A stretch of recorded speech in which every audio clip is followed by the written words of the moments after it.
घुस खाँदैन बालेन शाहले घुस खाँदैनन्। बालेन शाहले घुस खाने मान्छे उनले पालेका छन्, सण्ड मुसण्ड हनुमानहरू। बालेनको सिपाही भन्ने छ नि एउटा, अझै पनि थर्काउँदै हिँडेको छ अरे आर्मीलाई होइन, राजु पाण्डे राजु पाण्डे भन्ने त्यस्ता अराजक मान्छेलाई लगाएर उसलाई भित्र छिर्न पनि नदिने। अनि त्यस्ता थाहा नपाउने मान्छे प्रधानमन्त्रीको कुर्सीमा जान मिल्छ र भनेको क्या विरोधाभास होइन। त्यस्तो थाहा प्रधानमन्त्रीको कुर्सी सिक्न जाने चिज होइन क्या। प्रधानमन्त्रीको कुर्सी भनेको त्यहाँ त सिकेपछि त धेरै कुरा बिग्रिन्छ, त्यहाँ त गल्ती गर्ने ठाउँ हो। दुलोभित्र बालेन शाह जस्तो दुलोभित्र बसेर यसको फुर्सद पाइन्छ नि, इतिहासले नेपाली सेनालाई पनि सोध्छ, बालेन शाहलाई पनि सोध्छ, र त्यहाँ भएका यो टिओबी र कुन्द्रे मुन्द्रे यी सबै मान्छेहरूलाई सोध्छ इतिहासले। बन्दुक मात्र त्यसरी त्यहाँ यसरी लाइन लागेर सेना बस्दिएको भए सिंहदरबार जलाउने कसैले आँट गर्दैन थियो। 200 मान्छे मात्रै छिरेको थियो, संसद भवन चल्दैन थियो, राज्य छैन यहाँ, देशमा राष्ट्रपति छैन, देशमा प्रधानमन्त्री छैन, सरकार छैन, सेना उचालिएर जाने हो र। अनि नदोरिस भन्नलाई सिंहदरबार जल्नु चाहिँ हुँदैन भन्नु पर्दैन थियो त। अनि उति बेला त सरकारले मलाई त निर्देशनै दिएन, सुरक्षा परिषदबाट मलाई त डिसिजनै आएको छैन, अधिकारै छैन। प्रधानमन्त्री भनेर हुन्छ र भनेको होइन, सेनाले प्रधानमन्त्रीले भन्ने बित्तिकै जाने हो र सुरक्षा परिषदको मलाई निर्णय चाहियो भनेको हो कि होइन। बालेन शाह कोठाभित्र बसेर अँध्यारो कुनाबाट सेनासँग वार्ता गर्न जाऊ तिमीहरू भनेर भन्ने त्यो अर्थी त्यो ज्ञान बालेन शाहलाई कसले दिएको? सेना राष्ट्रपति जिउँदै थियो यो देशमा, प्रधानमन्त्री भागे, प्रधानमन्त्री भगाएको नि सेनाले। नेपाल जस्तो सानो देशमा दुईटै ग्रेडको रेल चलाउने कुरा गर्ने भने यो त के भने सुँगुर र बाख्रालाई एउटै खरो पाल्ने कुरा हो क्या। म चाहिँ एयरबस भए पनि मलाई हुन्छ, जेट भए पनि हुन्छ भन्ने कुरा हुन्छ र। त्यो त टेक्नोलोजी सबै चिज फरक हुन्छ। एउटा जहाज चलाइरहेको मान्छेले अन्टिल अनलेस उसले अर्को 6 महिना चाहिँ ट्रेनिङ गरेर अर्को जहाजको ट्रेनिङ गर्न पाउँदैन, उसले जहाज त अर्को चलाउन पाउँदैन। 100 किलोमिटर नेटवर्क बनाउनलाई आज हामीले मेट्रोमा जाने भने 15 खर्ब रुपियाँ हामीले खर्च गर्नुपर्छ। 15 खर्ब खर्च गऱ्यो भने काठमाडौँको मेट्रो 15 खर्ब नेपाल सरकारले 15 खर्ब रुपियाँ खर्च गरेर बनाउन सक्ने हिम्मत छ।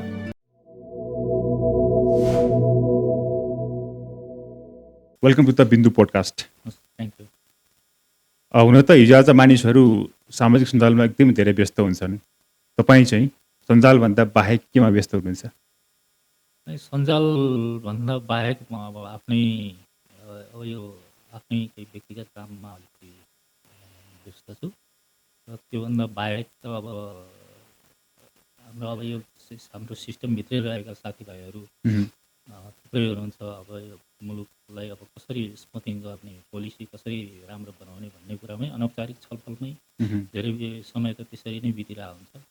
अब तपाईँको फेसबुकको बायोमा पनि छ पोलिटिकल सोसियल एनालिस्ट भनेर। अब पक्कै पनि एनालिस्ट गर्ने कुराहरू त कन्टिन्यू गर्नुभएकै होला होइन? खैर, म तपाईँको इन्जिनियरिङ फिल्ड सम्बद्ध केही प्रश्नहरू गर्न चाहेँ।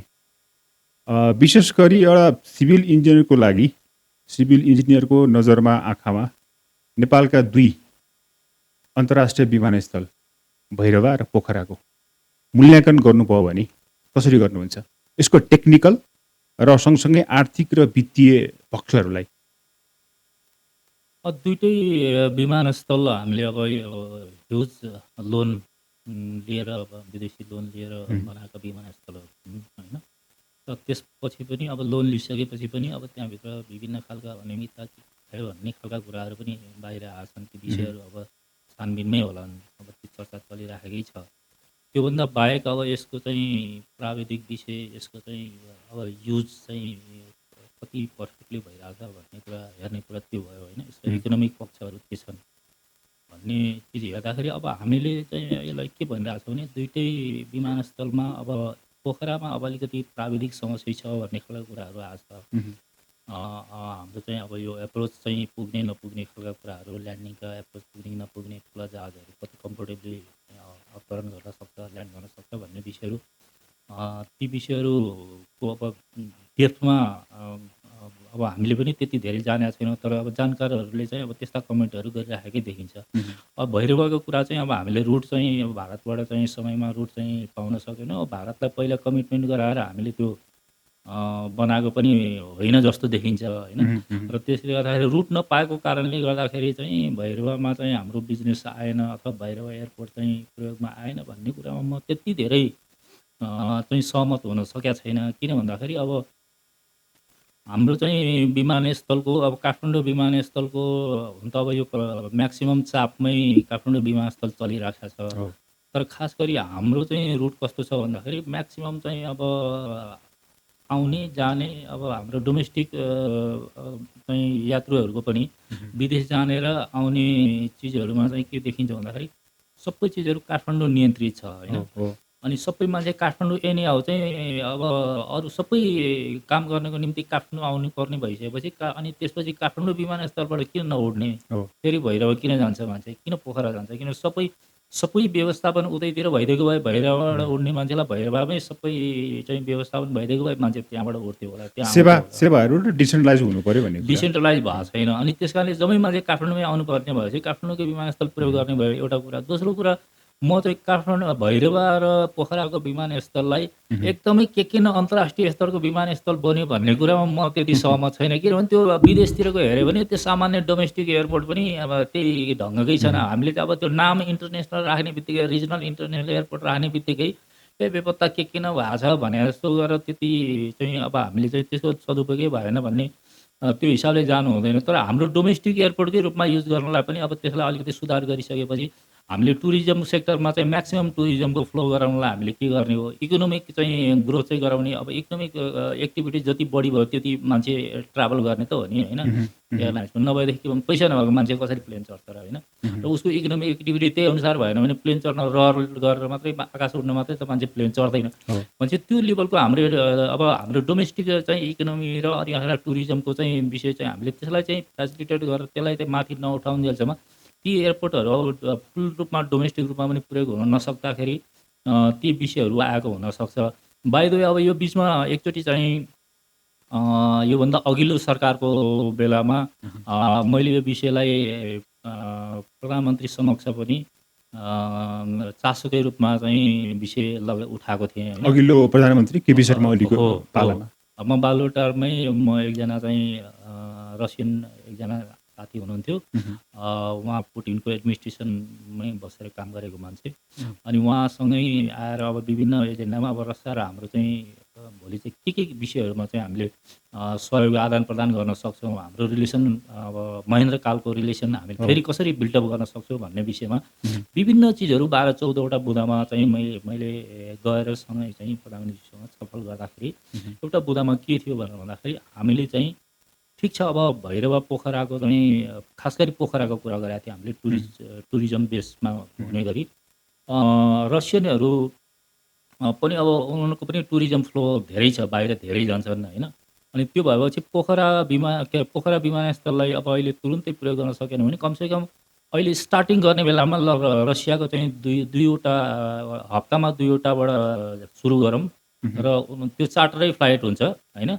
चार्टर फ्लाइटको रूपमा हप्तामा 2वटा चाहिँ हामी कन्फर्म गरौँ, त्यहाँबाट इनिसिएसन गरौँ। अनि त्यसपछि फ्लो बढ्दै गयो भने अनि त्यसपछि चाहिँ हामीले अब रसियाबाट पनि आउन थाल्यो भने त्यसपछि फेरि चाइनाबाट पनि कन्टिन्यू गर्ला होइन। त्यो हिसाबले चाहिँ त्यसले पनि एउटा मार्केटलाई अलिकति विकास गर्छ भन्ने ढङ्गले मैले कुराकानी गरेका थिएँ। त्यो विषय अब प्रोसेसमा हुँदै पनि अब पछि फेरि अनि प्रधानमन्त्री चाइनातिर जानुभयो, अब पुटिनसँग पनि भेटघाट भएर आखिर त्यही दौरानमै त्यही विषयहरूकै वरिपरि विषयहरू अरू थुप्रो पनि थिए, त्यही विषयकै वरिपरि पनि सायद कुरा भएको हुनुपर्छ होइन। हामीले त्यो अब त्यसलाई चाहिँ फेरि पनि अब हामीले प्रयोग गर्ने हिसाबले जाने हो भने अब अहिले चाहिँ के भने सरकारले अब विभिन्न देशका चाहिँ अब चार्टर फ्लाइटबाटै सुरु गरेर अनि त्यसपछि हामी किनभने यो मैले किन भनिरहेको छु भन्दाखेरि हाम्रो मुलुकमा टुरिस्टहरू आउनलाई गाह्रो मान्ने ब्युटिफुल कन्ट्री भन्छ सबैले होइन, एकदमै भिजिट गर्नुपर्ने ठाउँ भनेर भन्छन्।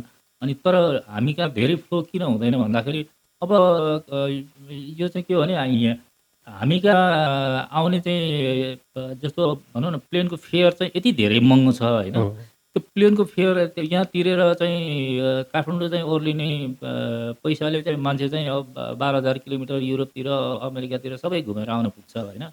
अनि त्यो भएपछि मान्छे किन चाहिँ काठमाडौँ आउने भनेपछि युरोप अमेरिका जालान्। अनि त्यो फेयर घटाउने चिज भनेको त के भने हामीले त म्याक्सिमम् फ्लाइट चाहिँ कम्पिटिसन गराउनु पऱ्यो, म्याक्सिमम् चाहिँ इन्टरनेसनल फ्लाइटहरू हाम्रो यहाँ चाहिँ आउने वातावरण बनाउनु पऱ्यो र अनि त्यही मुलुकका मान्छेहरू डेडिकेटेड फ्लाइटहरू चार्टर फ्लाइटबाट सुरु गऱ्यो भने त्यसले अनिखेर बिस्तारै मार्केट ग्रो अप गर्थ्यो।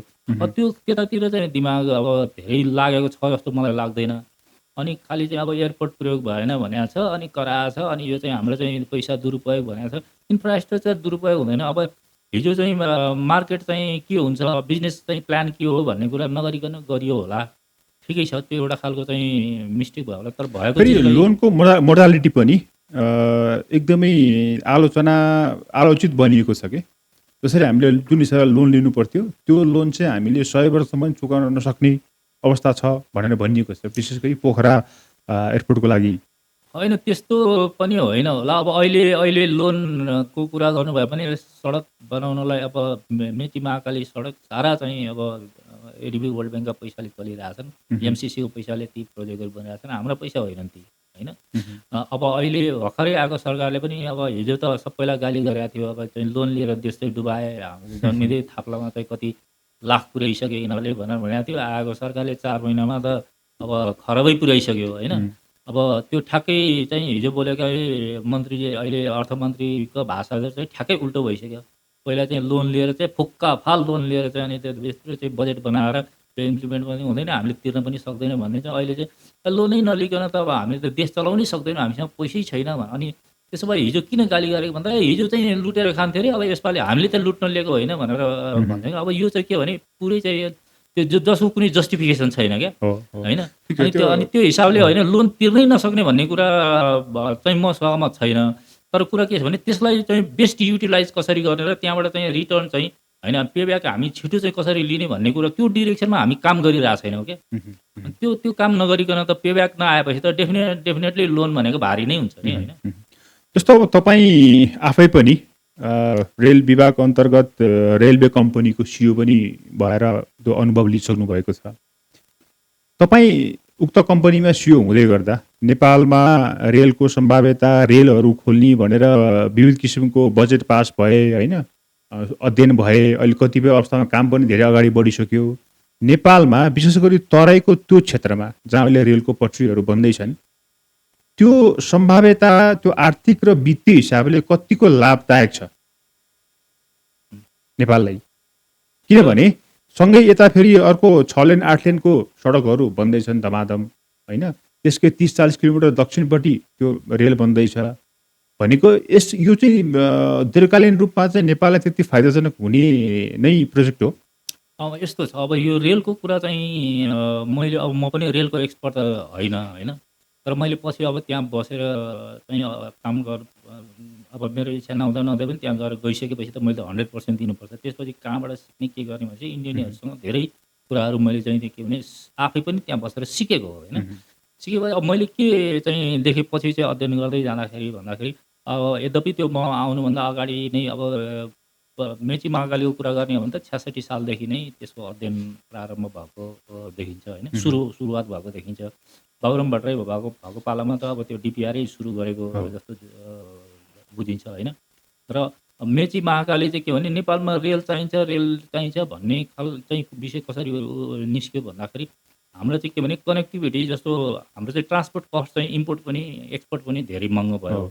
त्यो चाहिँ के भने मास ट्रान्सपोर्टेसन हाम्रो नभएको कारणले ट्रकिङ गरेर अब कलकत्तादेखि ट्रकिङ गरेर लिएर आउने भनेपछि त ह्युज कस्ट, होइन। टाइम पनि त्यत्तिकै लाग्ने अनि त्यसपछि कस्ट पनि त्यति धेरै लाग्ने भएपछि अब त्यसलाई कसरी चाहिँ यसलाई कम गर्न सकिन्छ र रेल भनेपछि अब विकास गरेपछि धेरै कुराहरू हुन्छ भन्ने ढङ्गले त्यसलाई सुरुवात गरियो होला। अब जे कारणले सुरुवात गरे पनि मेची महाकालीको कुरा मैले पछि चाहिँ आफूले अध्ययन गरेर थाहा पाइसकेपछि चाहिँ मैले चाहिँ त्यो प्रोजेक्टलाई म त्यो पदमै हुँदाखेरि पनि मैले मेची महाकाली भनेको फेलर प्रोजेक्टको यो काम गर्नु हुँदैन भनेर मैले त्यहाँ आफू रेलवेमा बसेर काम गर्दाखेरि पनि यो प्रोजेक्ट फेलर प्रोजेक्ट हो, त्यसलाई अगाडि बढाउनु हुँदैन भन्ने मान्छे हो भनेको। उक्त रेलले नेपाललाई अल्टिमेटली घाटै गर्छ। अनि मेरो त्यसमा लजिक छन्, किनभने अब त्यो फेलर प्रोजेक्ट भनिदिएर मात्रै हुँदैन नि, होइन। 2-3 त्यसमा चाहिँ के छ भन्दाखेरि जस्तो मेची महाकाली 945 किलोमिटर रेलवेको हामीले परिकल्पना गरेका छौँ। लिङ्क रोड जोड्यो भने 1050 समथिङ पुग्ला टोटल किलोमिटर, होइन। अब त्यसको चाहिँ कस्ट चाहिँ के छ भनेर भन्दाखेरि अब आजको दिनमा हेऱ्यो भने 15 खरब प्लस भइसक्यो, होइन। टोटल कस्ट भनेको 15 खरब प्लस लाग्छ त्यो बनाउनलाई। अनि त्यसको डकुमेन्टमा, डिजाइन डकुमेन्टमै पनि के भनेको छ भन्दाखेरि त्यो प्रोजेक्टको चाहिँ यो फाइनेन्सियल आरआरआर भनेको चाहिँ 4% छ, होइन। त्यो भनेको यो चाहिँ के भने अब यो रेट अफ रिटर्न भन्छ, होइन। इन्टरनल आइआरआर भन्छ, इन्टरनल रेट अफ रिटर्न भनेको, होइन। अब त्यो प्रोजेक्ट त्यो गरिसके फाइनेन्सियली चाहिँ अब त्यसले चाहिँ कति रिटर्न दिन्छ भन्ने खालको कुरा हो होइन। अनि त्यो देखेर 4% आइआरआरमा चाहिँ नर्मली प्रोजेक्ट गर्ने भनेको यो दुनियाँमा कसैले पनि गर्दैन होइन। फाइनेन्सियल आइआरआर 4% भएको प्रोजेक्ट यो संसारमा कसैले पनि गर्दैन यदि त्यहाँबाट बेनिफिट लिने हो भने होइन। अब यो प्योरली सोसल एक्टिभिटिज हो भने त अब सरकारले गर्छ त्यो त 100% केही पनि नआए पनि गर्नुपर्छ होइन। सोसल चिजहरू राज्यले गर्ने कुरा त होइन। त्यहाँबाट चाहिँ यसलाई इकोनोमिक ग्रोथ गर्ने भनेर चाहिँ कुनै प्रोजेक्ट यसरी सुरु गरेको भए 4% चाहिँ फाइनेन्सियल आइआरआर भएको प्रोजेक्ट चाहिँ दुनियाँमा कसैले पनि गर्दैन। जसले त्यो इम्प्लिमेन्ट गर्यो त्यो मान्छे मूर्ख हो होइन। अनि त्यो छ। अनि अर्को तेस्रो कुरा चाहिँ के हो त भन्दाखेरि सरकारले अनि प्रोजेक्ट चाहिँ अब गर्ने ल सुरु नै गरिहाल्ने भनेर 71-72 सालमा बर्दिवासबाट यतातिर चाहिँ मेची महाकालीको चाहिँ सुरु गराए होइन। अनि सुरु गरेर अब नीतिगढसम्म कति 35 अर्ब कति त खर्च नै भइसकेको छ त्यहाँ होइन। अनि त्यसको चाहिँ के छ भन्दाखेरि सरकारले वर्षमा चाहिँ म्याक्सिमम् त्यो रेल विभागलाई दिएको बजेट भनेको मेरो विचारमा आजसम्म म्याक्सिमम् दिएको एनुअल बजेट भनेको 8 अर्ब हो। त्यो कहिले 6 अर्ब हुन्छ, कहिले 4 अर्ब हुन्छ, कहिले 2 अर्बतिर झर्छ होइन। अब कल्पना गर्नुहोस् 945 किलोमिटर रेल बनाउनलाई 15 खर्बको प्रोजेक्टमा वर्षमा चाहिँ 6 अर्ब 5 अर्ब 8 अर्ब पैसा दिने हो भने तपाईँ के 300 वर्षमा बनाउने मेची महाकाली भनेपछि त्यो कहाँ गएर सुरु आज गरियो यो कहाँ गएर इन्ड हुन्छ भन्ने चाहिँ थाहा छैन। अनि रेलवे भनेको फेरि कस्तो चिज भन्दाखेरि होइन ठिकै छ आज खोलौँ त ट्र्याक खोलिदिउँ अनि ट्र्याक खोल्दै गएपछि गाडी त दौडिँदै गर्छ अनि पछि पिच गरौँला पछि एक्सपान्सन गरौँला अपग्रेड गरौँला भन्ने चिज हुँदैन। रेल भन्ने चिज के भने 100% कम्प्लिट नगरिकन र 100% सेफ्टी प्रोटोकलहरू चाहिँ पालना नगरिकन रेल सञ्चालन गर्न मिल्दैन। र रेल सञ्चालन गर्ने भनेको 50 किलोमिटर 100 किलोमिटर दौडाउने चिज पनि होइन। यो रेल भने चाहिँ लङ डिस्टेन्स चलाउने मास ट्रान्सपोर्टेसन गर्ने भन्ने चिज हो। भनेपछि अब दुइटै कुरामा त्यो कुरा पनि फुलफिल भएन। बजेटको हिसाबले पनि कहिले बन्छ भन्ने कुरा टुङ्गो भएन। अब विदेशीले आएर चाहिँ बनाइदिन्छ त त्यसो भए विदेशीलाई दिउँ न त भनेर भन्यो भने चाहिँ 4% आइआरआर भएको फाइनेन्सियल रिटर्न 4% भएको प्रोजेक्ट गर्नलाई विदेशी त कोही पागल त छैन यहाँ आउँदैन त्यो होइन। सम्भवै छैन अब विदेशी त आउने कुरै भएन। दोस्रो अब त्यसबाट त्यति त भयो त्यो प्रोजेक्ट फेलर त भयो। अब त्यसको त्यो प्रोजेक्ट गरे बाबत डिमेरिट अरू हेर्नुहोस्। डिमेरिट के हो त भन्दाखेरि अब तपाईँ नेपालको पपुलेसन तपाईँले अब 3 करोडको पपुलेसनको कुरा गर्नुहोस्। अब पहाडी पपुलेसनमा तपाईँले हेऱ्यो भने मध्य पहाडी राजमार्ग अब 1800 कति किलोमिटर छ। हामीले त पछि हामीले चाहिँ स्वतन्त्र अध्ययन गरेरै त्यसलाई 1400 किलोमिटरमा झार्नुपर्छ। विभिन्न ठाउँमा सुरुङ र अनिखेर यो नेताहरूले गाउँ डुला छ यो हाइवे भनेर त्यसलाई चाहिँ छोटो बाटो बनाउनुपर्छ, सर्ट लिङ्क बनाउनुपर्छ र अनि बिचमा टनल बनाउने र हायर ब्रिजहरू होइन पनि बनाएर अनि त्यसलाई छोटो गर्नुपर्छ। 1400मा झार्नुपर्छ भने हाम्रो त रिपोर्टमै पनि त्यो खालको थियो। हामीले स्वतन्त्र अध्ययन गरेर दिएको रिपोर्टमा अघिल्लो सरकारलाई हामीले त्यो प्रतिवेदन पनि बुझाएको छौँ। अनि त्यस्तो छ। अब माथि मध्य पहाडी राजमार्ग बनाउने भन्छ पहाडको माथि अब मान्छे चाहिँ अब ताप्लेजुङको मान्छे अथवा सोलुको मान्छे काठमाडौँ आउनु पऱ्यो भने उता मिर्चातिर किन झर्छ? माथिबाट बाटो यता आएर अनि उता रेल चढ्न जान्छु भनेर रहरले तल जाने त होइन होला। उसले त माथि नै नजिकै पर्छ भनेपछि ऊ माथि दौड्ने भयो भनेको पहाडको इन्टरलिङ्क पहाडको पपुलेसनको इन्टरलिङ्क गर्ने कुरा पहाडै मान्छे चाहिँ हिँड्ने भयो होइन। ट्रान्सपोर्ट त्यो भयो। त्योभन्दा अलिकति 15-20 किलोमिटर तल आयो मदन भण्डारी राजमार्ग छ फेरि होइन। त्यहाँ अहिले ट्राफिक फ्लो नभएर अब त्यो दिनभरि गाडी त्यो बाटोमा हिँड्यो भने यता कता बिचमा टक्क टुक्क 1-2वटा गाडीहरू क्रस गरेको एकदमै पातलो छ होइन। यद्यपि त्यो बाटो चाहिँदैन भन्ने मेरो कुरा होइन। किनभने कतिपय सन्दर्भमा हामीले त त्यो रुट तयार गरेर त्यहाँ बस्ती चाहिँ सेटलमेन्ट त्यहाँ चाहिँ म्याक्सिमम् सेटलमेन्ट गराएर त्यहाँ चाहिँ मार्केट डेभलप गरेर त्यसरी डेभलप गर्दै जानु पऱ्यो। किनभने माइग्रेट सबै तराईमा भइसक्यो त हामीले चाप धान्न पनि सकेन। हामीले त होल्डै गर्नुपर्ने छ पपुलेसन माथि भनेपछि माथि होल्ड गर्नलाई त सुविधा पनि विकास गरिदिनु पऱ्यो। त्यति त मान्छे होल्ड हुँदैन भनेपछि त्यो बनाउनै पर्ने थियो। मैले चाहिँ के भने ट्राफिक फ्लोको हिसाबले भन्दैछु। अनि त्यसको अलिकति तल 15-20 किलोमिटर तलतिर गइसकेपछि मेची महाकाली हाइवे अब त्यसलाई 4 लेन 6 लेनमा विकास गर्ने भनेर अहिले काम भएकै छ होइन। अब अहिले तपाईँ हेर्नु दसैँ तिहार बाहेक मेचीबाट महाकाली जाने गाडीहरूमा हेर्नु दसैँ तिहार बाहेक त्यो खन्द्र गरेर लोकल प्यासेन्जर बोकेर हिँड्नुपर्ने छ। दसैँ तिहार बाहेक त्यहाँ चाहिँ अर्को चाप केही पनि छैन। यद्यपि मैले चाहिँ के भन्छु भन्दाखेरि ट्रान्सपोर्टेसन भनेको अब खालि के भने एउटा रोडले चाहिँ धानेकै छैन भन्ने कुरा भने हामीसँग अल्टरनेट ट्रान्सपोर्ट त हुनैपर्छ। विभिन्न अल्टरनेटिभ ट्रान्सपोर्ट हामीलाई चाहिन्छ। त्यो बनाउनु पर्ने पनि छ। तर त्यसको सुइटेबिलिटी र हाम्रो रिटर्न के हो भन्ने कुरा हेर्न जरुरी हुन्छ मात्रै मैले भन्न खोजेको। अनि त्यसपछि आएर तुरुन्तै त्यो हाइवेभन्दा अलिकति 20-30 किलोमिटर तल गएपछि अनि त्यसपछि चाहिँ मेची महाकाली हुलाकी राजमार्ग छ। हो हो? अब हुलाकी राजमार्ग, मेची महाकाली राजमार्गको लगभग अब 20 देखि 30 किलोमिटरको डिस्टेन्समा दुईटा राजमार्ग मेची महाकाली दौडिराखेको छ। हो हामीले एकातर्फ के भनिरहेछौँ भने भारतले चाहिँ सिमाना बाँध बाँधेर नेपाल चाहिँ सबै डुबायो, हामीलाई त भारतले चाहिँ एकदमै दुःख दियो भनेर चाहिँ भनेको छ। उसले त बोर्डर कहिले सडक बनाउँछ, कहिले चाहिँ अब ड्याम बनाउँछ, के बनाएर चाहिँ हाम्रो यतातिरको डुबाइराखेको छ। अनि हामी चाहिँ मेची महाकाली हाइवे यतातिर छँदैछ, फेरि हुलाकी राजमार्ग उतातिर बोर्डरको छेउमा गएर मेची महाकाली, किनभने हाम्रो जियोग्राफी हेर्नु पऱ्यो नि। हाम्रो जियोग्राफी भनेको नर्थ टु साउथ फ्लो हुन्छ। हो हाम्रो पानी चाहिँ नर्थबाट साउथतिर फ्लो हुँदैछ भनेपछि हाम्रो फ्लो हुनेतिर जाने भनेको त भारततिरै जाने हो भनेपछि अनि भारत हाम्रो चाहिँ अनि मेची महाकालीमा चाहिँ हामीले के भने ब्यारियर खडा गर्दैथ्यो होइन। हाइवे त के भने अब मेची महाकाली हाइवे भएको चाहिँ उसको चुरीको फेदीमा भएको कारणले गर्दाखेरि धेरै इनन्डेसन हुनुभन्दा, किनभने पाहाडबाट फुत्त निस्किने बित्तिकै हाइवे क्रस गरिहाल्छ भन्ने एउटा कुरा भयो। तल गएपछि त हाम्रो जनरल फ्लोमा कुनै अब्स्ट्रक्सन नहुँदाखेरि पनि त हाम्रो बस्तीहरू डुबान परिरहेछ भनेपछि हामी मेची महाकाली चाहिँ होइन 1000-1200 किलोमिटरको हुलाकी राजमार्ग हामीले त्यहाँ बनाएका छौँ। त्यसले आफैमा चाहिँ के छ, वाटर डिटेन्सनको काम गरिरहेछ। बर्खाको बेलामा गएर हेर्नु त्यो राजमार्गको कारणले सयौँ गाउँहरू चाहिँ डुबानमा परेको छ। हाम्रो चाहिँ के भने ड्रेनेज सिस्टम चाहिँ राम्रो नभएको कारणले हाम्रो के भने फ्री फ्लो हुँदाखेरि पनि त डुब्ने भएपछि त अब जतिसुकै ड्रेनेज सिस्टम बनाए पनि हामी त बस्तीहरू त डुब्छ होइन। त्यो भइसक्यो। अब तपाईँले चाहिँ 8 ग्रेड सिस्टमको सबभन्दा पुरानो त्यो थोत्रे सिस्टम हामीले सबै चाहिँ अब के अरे दुनियाँ चाहिँ कहाँ भने स्ट्यान्डर्ड गेजमा गइसक्यो। स्ट्यान्डर्ड के गेजमा भएका डिभाइसहरू, त्यो गेजको कुरा मात्रै होइन, फेरि ट्र्याक भनेको गेज भनेको त्यो गेजको डिस्टेन्सको कुरा मात्रै होइन, त्यो गेजमा चल्ने डिभाइसको कुरा हो। डिभाइस इम्पोर्टेन्ट कुरा हो। अनि स्ट्यान्डर्ड गेजमा चल्ने चाहिँ डिभाइस जुन छ यो संसारमा सबभन्दा बढी विकास चाहिँ त्यसको टेक्नोलोजीका हिसाबले अत्याधुनिक बनाउने कुराले, मोडर्नाइज गर्ने कुराले स्ट्यान्डर्ड गेजमा चल्ने डिभाइसहरूको बढी चाहिँ विकास भएको छ। भनेपछि हामीले इन्डियन गेजको त्यो चाहिँ कुन जमानामा ब्रिटिसहरूले छोडेको ब्रोड गेजको रेल नेपालमा किन दौडाउने? हामीले पनि त दुनियाँसँग कनेक्ट हुनुपर्ने होला नि त। चाइनाले चाहिँ स्ट्यान्डर्ड गेज गरिराखेको छ, युरोप सारा स्ट्यान्डर्ड गेजमा दौडिरहेका छन्। अहिले इन्डिया पनि आफूले नयाँ केही गर्नु पऱ्यो भने जम्मै स्ट्यान्डर्ड गेजमा गर्छ उसले नयाँ, अनि पुरानोलाई अपग्रेड गर्नु पऱ्यो भने ऊ स्ट्यान्डर्ड गेजमा आफू चाहिँ जाने, अनि नेपालमा चाहिँ ब्रोड गेज बनाउनुपर्छ भने प्रेसर हालै गर्ने। अनि यो के भने इन्डियाको मात्रै बजार, हाम्रो त संसारै इन्डिया हो भन्ने ढङ्गले हामीले सिस्टम डेभलप गर्ने हो कि हामी संसारसँग पनि कनेक्ट, एक त समुद्र हामी जोडेका छैनौँ, अनि रेल मार्गबाट पनि हामी संसारसँग जोडिने बाटो हामीले खुला गरेनौँ भने त हामी त उही इन्डियाभित्र मात्रै ट्र्याप हुने हो।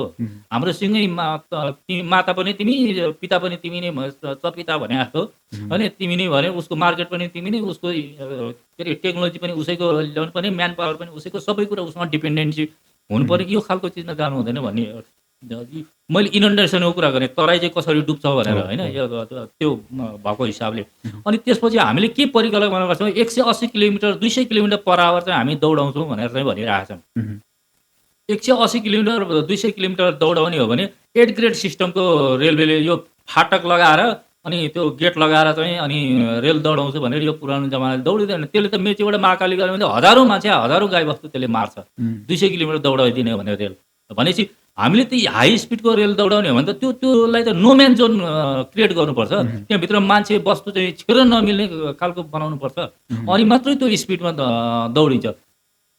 अर्को कुरा के हो त भन्दाखेरि हाम्रो तराईमा बस्ती सहरहरू यति नजिक छ, 3 किलोमिटर 4 किलोमिटर, कि त अब होइन मेचीबाट छुटेको रेल एकैचोटि महाकाली लगाएर रोकिदिन्छु, अथवा एकैचोटि काँक्रेबिटाबाट छुटेको बुटोलमा गएर मात्रै रोक्छु अनि त्यसपछि स्पिड दौडाउँछु भन्ने हो भने अर्कै कुरा होइन। सर्भिस दिने हो भने त अनि 3 किलोमिटरमा चाहिँ हाम्रो चाहिँ स्टेसन आउँछ, कसरी एचिभ गर्नुहुन्छ 200 किलोमिटर पर आवर त्यो रेल? अनि त्यसमाथि फेरि चाहिँ के हो भन्दाखेरि 7-8 मिटर हामीले चाहिँ इम्ब्याङ्कमेन्ट उठाउनुपर्छ। 12-13 मिटरसम्म चाहिँ अग्लो चाहिँ इम्ब्याङ्कमेन्टहरू छ। कारण के छ भन्दाखेरि हाम्रो चाहिँ मेचीबाट महाकाली जानु पऱ्यो भने 6000वटा त रिभरै क्रस गर्नुपर्छ। अनि त्यसपछि फेरि हाम्रा बाटाहरू नर्थ र साउथको बाटाहरू आउँछन्। अब त्यो बाटो क्रसिङ गर्ने बेलामा के भन्दा माथिबाट जानु पऱ्यो भने अनि त्यसपछि त्यो त रेल भनेको त गाडी जस्तो घरि त तुरुन्तै तल गइहाल्ने, अनि उकालो लाग्नु पऱ्यो भने सडकको उकालो त लाग्दैन, त्यो त 1% 1.5% ग्रेडमा चाहिँ दौडिने चिज हो होइन। धेरै बिरालो धेरै ओह्रालो भएपछि त त्यसले त तान्दैन भनिसकेपछि अनि हामीले त एउटा ग्रेड चाहिँ मेन्टेन गर्नुपर्छ। 1-1.5% झार्दै झार्दै लिएर आयो। अनि एक ठाउँमा चाहिँ क्रसिङ गर्नु पर्यो, रिभर क्रसिङ गरेपछि हाइट उठायो। अनि अलिकति अगाडि जाने बित्तिकै अर्को बाटो आइपुग्छ। त्यो त ग्रेड तल झार्नै सकिन्न। अनि फेरि बाटो क्रसिङ गर्नलाई फेरि मेन्टेन गर्न फेरि हाइट फेरि अनि त्यसपछि फेरि अर्को रिभर आउँछ भनेपछि हामी 7-8 मिटर 9 मिटर 10 मिटर 12 मिटरको त्यो माटो चाहिँ भरेर अनिखेर 3 तला माथि चाहिँ रेल दौडिन्छ। यस्तो एडग्रेड सिस्टमको रेल बनाउने हो भनेपछि यो टेक्निकल हिसाबले पनि काम छैन। फेरि त्यो डिजाइन गर्ने बेलामा के गरेको छ भने कुनै सेक्सनमा अब कोरियनहरू लिएर आएको छ स्ट्यान्डर्ड गेज डिजाइन गरिदिएको छ। अब कुनै सेक्सनमा आयो बर्दियासबाट यता निस्केर आउने ब्रोड गेजमा डिजाइन गरिदिएको छ। अरे यार हामी जाने के हो? हामी ब्रोड गेजमा जाने हो कि स्ट्यान्डर्ड गेजमा जाने भने पोलिसी क्लियर हुनु पर्दैन। यो फेरि ब्रोड गेज भन्यो भने स्ट्यान्डर्ड गेज भने पनि के फरक पर्छ? रेल त दौडाइहाल्नु न भन्छ। त्यो रेलमा बसेको के अरे त्यहाँ बसेको सचिव भइसकेको मान्छे पनि नेपाल सरकार पूर्वाधारमा सचिव भएको मान्छे पनि त्यस्तो मूर्ख कुरा गर्छ क्या। मलाई अचम्म लाग्छ। अनि मैले भनेको दुईवटा रेल यो ग्रेड के अरे स्ट्यान्डर्ड गेज र ब्रोड गेजको भनेको त के भन्दाखेरि दुइटै चिज हामी सानो नेपाल जस्तो सानो देशमा दुइटै ग्रेडको रेल चलाउने कुरा गर्ने भने यो त के भने सुँगुर र बाख्रालाई एउटै खरो पाल्ने कुरा हो क्या। म चाहिँ एयरबस भए पनि मलाई हुन्छ, जेट भए पनि हुन्छ भन्ने कुरा हुन्छ र। त्यो त टेक्नोलोजी सबै चिज फरक हुन्छ। एउटा जहाज चलाइरहेको मान्छेले अन्टिल अनलेस उसले अर्को 6 महिना चाहिँ ट्रेनिङ गरेर अर्को जहाजको ट्रेनिङ गर्न पाउँदैन उसले जहाज त अर्को चलाउन पाउँदैन। पार्ट्सहरू सबै फरक हुन्छन्, व्यवस्थापन सबै फरक गर्नुपर्छ। अनि फरक खालको गेजको कुरा ल्याएर चाहिँ नेपाल जस्तो सानो मुलुकमा जसले चाहिँ म्याक्सिमम भोलि बनायो भने नेपालभरि 2000-3000 किलोमिटर रेलवे बनाउला। त्यसो अहिले जुन हिसाबले विकास भइरहेको छ त्यसको इन्फ्रास्ट्रक्चरहरू पट्रीहरू बिछाउने काम भइरहेको छ त्यो चाहिँ अहिले ब्रोड गेज नै हो कि स्ट्यान्डर्ड पनि छ मिक्स? अनि पट्टी बिछाउने काम त सुरु गरेका छैनन्। अब त्यो जनकपुरको रेल बर्दियासम्म लिएर आउने कुरा हो। अब अहिले भङ्गाबाट यतातिरको 17 किलोमिटर फेरि चाहिँ काम गर्ने दिने भनेर ह्यान्डओभर गरेको भन्ने बुझाएको छु मैले। त्यो बनाइसकेपछि अब मैले के भने मेची महाकाली चाहिँ यो रेल ठिक छैन भनिसकेपछि अघिल्लो कार्यकालमा विष्णु पौडेल अर्थमन्त्री हुँदाखेरि म आफैले धेरै ठाउँमा जोडबल गरेर चाहिँ के अरे झापामा चाहिँ 106 किलोमिटर झापादेखि इनौरासम्म 106 किलोमिटर जग्गा चाहिँ 7-8 वर्षदेखि चाहिँ रेल बनाउने भनेर चाहिँ रोका गरेर राखिरहेको थियो। विभिन्न सभामुख पनि उतै गर्नु झापातिर के हुनुहुन्थ्यो उहाँ पनि मलाई चाहिँ गरिरहनु के गर्ने एकदम तनाव भयो। अब यो कहिले बन्ने कहिले हो? अब जग्गा मान्छेको रोक्का छ होइन, केही गर्न पाएको छैन मान्छेले, बिहेबारी गर्न पाएको छैन, जग्गा बेच्न पनि पाएको छैन, ब्याङ्कमा राख्न पनि पाएको छैन, मान्छेले आफ्नो जग्गा सबै कित्तै सबै चाहिँ रोक्का छ। अनि मैले चाहिँ के भने जति छिटो हुन्छ त्यो जग्गा चाहिँ फुक्का गराउनुहोस्। यसको अरू कुनै विकल्प छैन। त्यो जति चाहिँ होल्ड गरेर राख्यो त्यति सरकार बदनाम हुने हो। किनभने यो मेची महाकाल रेल बन्दैन। यो अहिले प्रोजेक्ट जसरी बनाउने हो त्यही ढाँचामा भनेको त त्यो प्रोजेक्ट बनाउनै हुँदैन।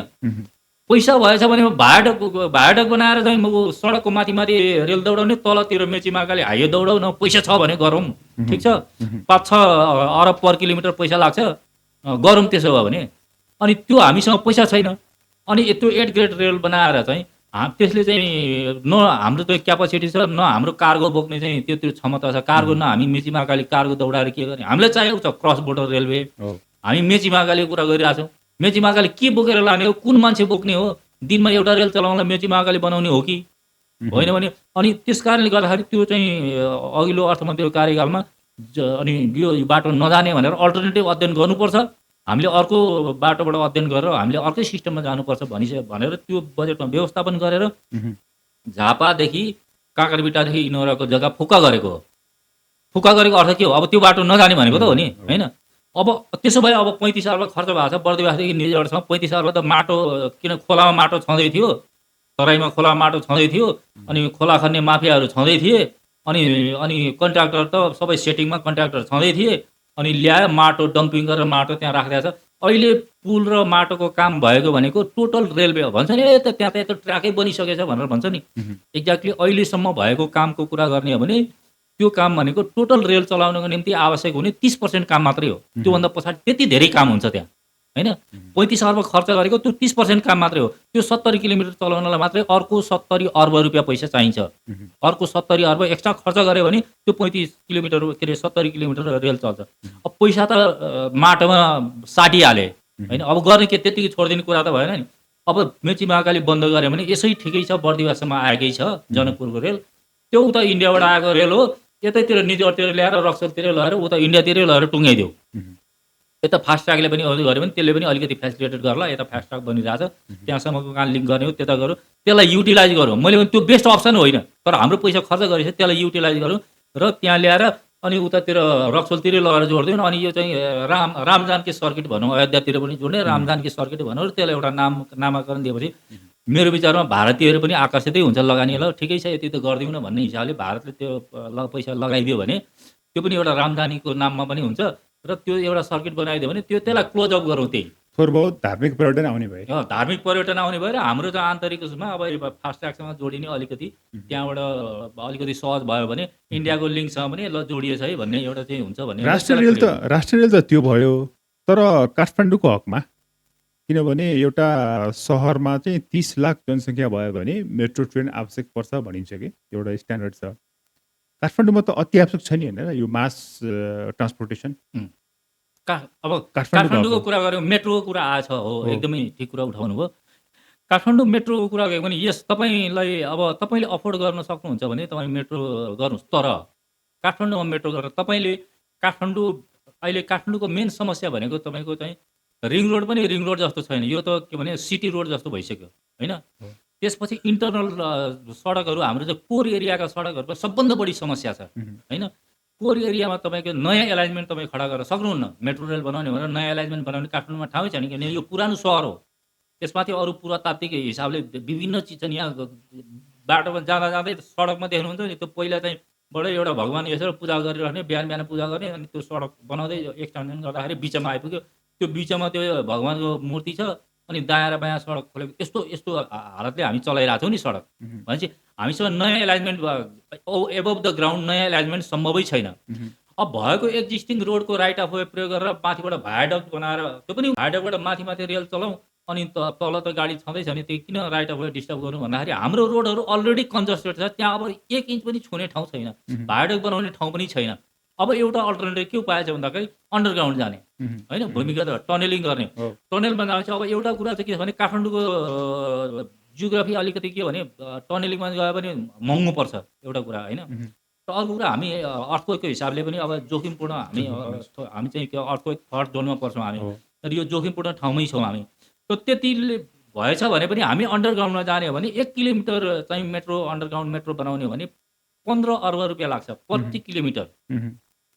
र मेरो बुझाइमा काठमाडौँको ट्राफिकलाई व्यवस्थापन गर्नलाई अन्डरग्राउन्ड मेट्रो जाने हो भने लगभग टोटालिटीमा विभिन्न सेक्टर गऱ्यो भने हामीलाई 100 किलोमिटर जति हामीलाई नेटवर्क बनाउनुपर्छ काठमाडौँ भ्यालीभित्र। टोटल 100 किलोमिटर नेटवर्क बनाउनलाई आज हामीले मेट्रोमा जाने भने 15 खर्ब रुपियाँ हामीले खर्च गर्नुपर्छ।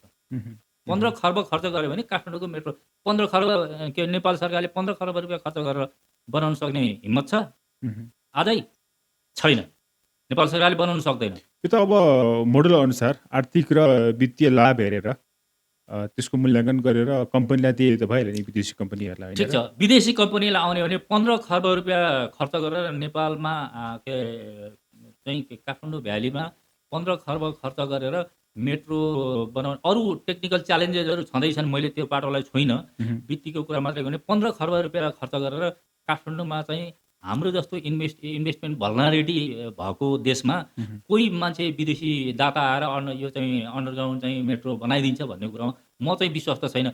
कोही महानुभाव हुनुहुन्छ एकदम ठुल्ठुला चाहिँ यसको अन्डरग्राउन्ड मेट्रो चाहिँ काठमाडौँ नभई भएन भन्ने कुनै महानुभावहरू हुनुहुन्छ, विद्वानहरू हुनुहुन्छ भने इन्भेस्टर लिएर आइदिनुहोस्, उहाँलाई आजै लेखेर चाहिँ ल तिमी बनाऊ भनेर आजै लेखेर दिए हुन्छ। त्यसमा के त विकल्प, किनभने सडकमा यी बसै गुडाएर मात्र त मास ट्रान्सपोर्टेसनको काम गर्दैन, के छ विकल्प, बेस्ट विकल्प के होला काठमाडौँको लागि? विकल्प भनेको अब काठमाडौँमा विकल्प भनेको हामीले अहिले भएको काठमाडौँको सडक जाम भनेको ट्राफिक भोल्युम धेरै भएर होइन, ट्राफिक भोल्युम अत्यधिक भएको कारणले हामी कहाँ जाम भइरहेको छैन। काठमाडौँभित्रको जामको मूल समस्या भनेको इन्टरसेक्सन व्यवस्थापन नभएर हो। किनभने हरेक 50 सडक बनाउनु 200 मिटर फराकिलो सडक बनाउनु के फरक पर्छ, तर हरेक 50 मिटरमा 50 मिटर दौडिनु पाएको छैन। अर्कोतिरबाट क्रसिङ चाहिँ तपाईँ लेभल क्रसिङ आउँछ, जङ्सन आउँछ, लेभल क्रसिङ आउँछ, यताबाट यता जानु पर्यो, उताबाट उता जानु पर्यो, तलको तलै जाने माथिको माथि नै जाने व्यवस्थै छैन। इन्टरसेक्सन व्यवस्थापन नगरेसम्म अनि ट्राफिक लाइटले के गर्छ त, कोटेश्वरबाट छुटेर आयो, त्यो ओह्रालोमा आउने बेला फेरि अर्को त्यहीँ ल्याएर 100 मिटर दौडिनु पाएको छैन त्यहीँ जाम, अलिकति अगाडि आउनु पाएको छैन 3 कुनेमा त्यहीँ जाम, अलिकति अगाडि आयो मिनभवनमा त्यहीँ जाम, अनि बानेश्वरमा गयो फेरि ट्राफिक लाग्यो, माइतीघरमा गयो ट्राफिक लाग्यो। अनि स्पिड चाहिँ कसरी एचिभ गर्नुहुन्छ तपाईँ? अनि जाम नभए के हुन्छ? सडक जतिसुकै बनाउनु, जब क्रसिङ गर्नुपर्छ, लेभल क्रसिङ गर्नुपर्छ, सडक 200 मिटर फराकिलो बनाए पनि ट्राफिक जाम कन्ट्रोल हुँदैन। एउटा कुरा हामीले इन्टरसेक्सन चाहिँ सुधार गर्नुपर्छ, सडकहरूको इन्टरसेक्सन सुधार गर्नुपर्छ।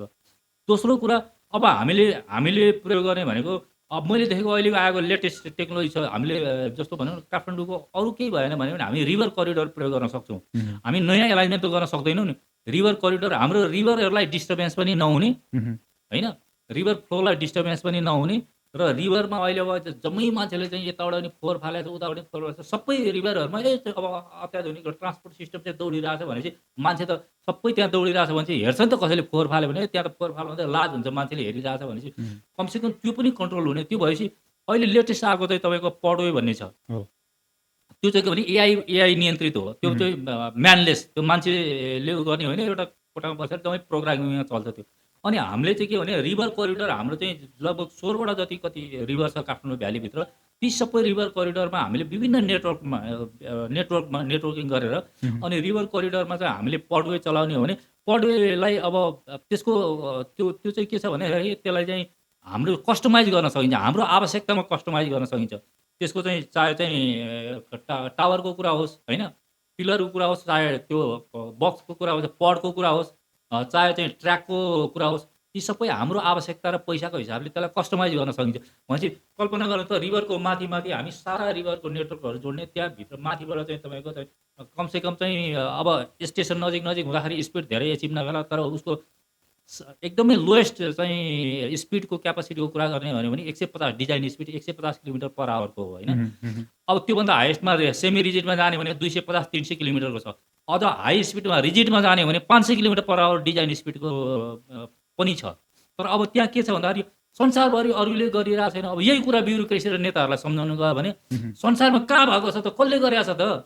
संसारमा कसैले नगरेको त्यस्तो गतिले चाहिँ अरूले गरिहाल्छ नि भने, अरे बाबा संसार त चाइनामा अर्कै के भने म्याग्नेटिक रेलमा गइसक्यो, उनीहरू चाहिँ 1000 किलोमिटर पर आवरको, उनीहरूको टेक्नोलोजी नै अन्त पुगिसक्यो। उनीहरूलाई हामी जस्तो समस्या छ र छैन नि भने उनीहरू ब्याक गएर अनि हाम्रो जस्तो टेक्नोलोजी उनीहरूले किन बोक्छ? अमेरिका स्पेसमा जाने कुरा गरिरहेछ, उनीहरूको रेलवे नेटवर्कै यति ठुलो सञ्जाल छ, चाइनाको यत्रो ठुलो सञ्जाल छ, उनीहरूलाई त्यो समस्या भए पो हुन्छ। हामी कहाँ चाहिँ समस्या के भने सडक बनायो, पहाडको देश छ, खसर एउटा सडक बर्खामा चल्दैन हेर, आज बेसरी पार्यो भने सडक चल्दैन। अनि त्यसपछि हामी रेलवे डेभलप गर्नु हामीसँग अथाह पैसा भएर ल जति भए पनि खर्च गरिदिउँ नि त भनेर भन्दाखेरि अनि त्यो खर्च गर्ने पैसा पनि हामीसँग छैन।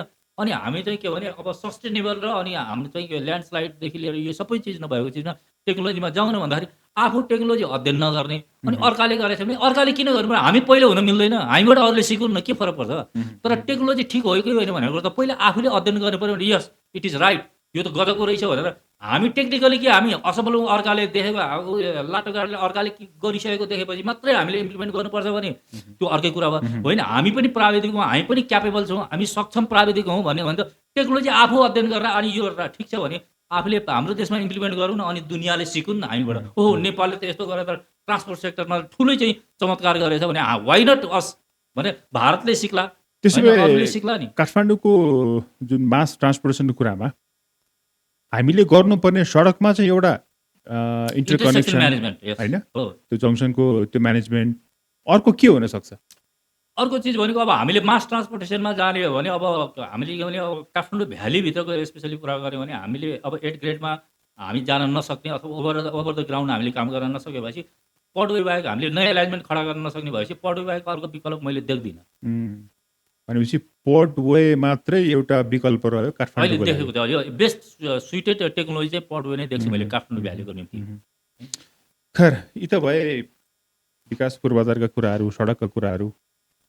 अब अलिकति राजनीतिक विषयमा प्रवेश गरौँ। तपाईँको सञ्जालको स्ट्याटसहरू प्रखर र अलिकति कडा स्वभावकै हुन्छन्। तपाईँको मूल्याङ्कन काठमाडौँको उति बेलाका मेयर बालेन शाहको जुन उनले 3.5 वर्ष अवधि पुरा गरे, त्यसलाई तपाईँले कसरी मूल्याङ्कन गर्नुहुन्छ?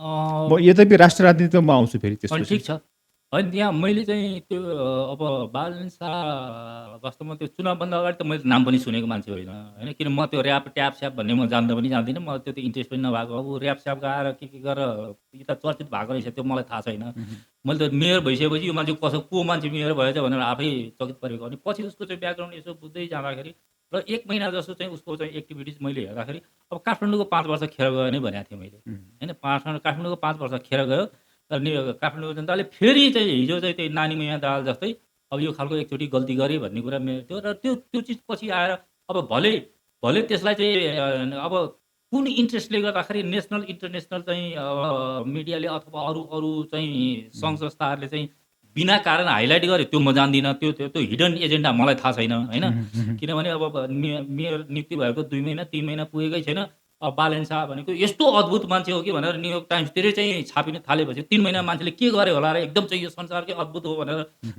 लेख्नु पर्ने भनेपछि त्यहाँभित्र हिडन एजेन्डा उनीहरूको केही थियो कि भन्ने चाहिँ लाग्छ अब पछि थाहा भयो भने त होइन अब युथ काउन्सिलको सदस्य नै रहेछन् त्यो हिसाबले पनि भन्यो होला अब उनले त्यहाँ बसेर काम के गरे त भन्ने कुरा त उनले मेयर हुने बेलामा दिएका चाहिँ टेलिभिजन इन्टरभ्यूहरू मैले हेरेपछि होइन पहिला त मैले हेरेको थिएन कि म चिन्दा पनि चिन्दैन थिएँ कसले के यो इन्टरभ्यू मैले सुने पनि थिएन पछि आएर रिभ्यू गरेर के भने रहेछ त अगाडि भन्दाखेरि भनेका कुराहरू आज पनि मजाकका विषय बनिरहेका छन् तपाईँ देख्नुहुन्छ होइन जस्तो भनौँ न अब काठमाडौँमा पानीको समस्या छ पानी पोखरी बनाएर जताततै भएर पानी पोखरी बनाएर चाहिँ रिचार्ज काठमाडौँलाई रिचार्ज गरेर अनि पानी चाहिँ खुवाउने होइन त्यो त कहाँ 5 वर्ष किन लाग्छ पोखरी बनाउन 5 वर्ष लाग्छ त्यो त 6 महिनामा बगी भइहाल्छ नि भनेको इन्टरभ्यूहरू त्यहीँ छँदैछन् होइन अनि त्यसपछि सडकहरूको खाल्टो देख्नै नहुने एकदम खाल्टो देखे कि त्यसको चाहिँ रिपेयर गरिहाल्ने भनेर चाहिँ इन्फ्रास्ट्रक्चर एम्बुलेन्स म अलिअलि त्यो झ्यालकझुलुक पढेर आउनुभएको इन्जिनियरिङ त पढाएर रहेछ सर्टिफिकेट अब त्यो झ्यालकझुलुक इन्जिनियरिङ कुरा त आउँछ नि त अलिअलि होइन किनभने अब त्यो क्लास बङ्क गरेर कता कता गरेर यसो सर्टिफिकेट प्राइभेट कलेजतिर कता कताबाट लिएर आयो भने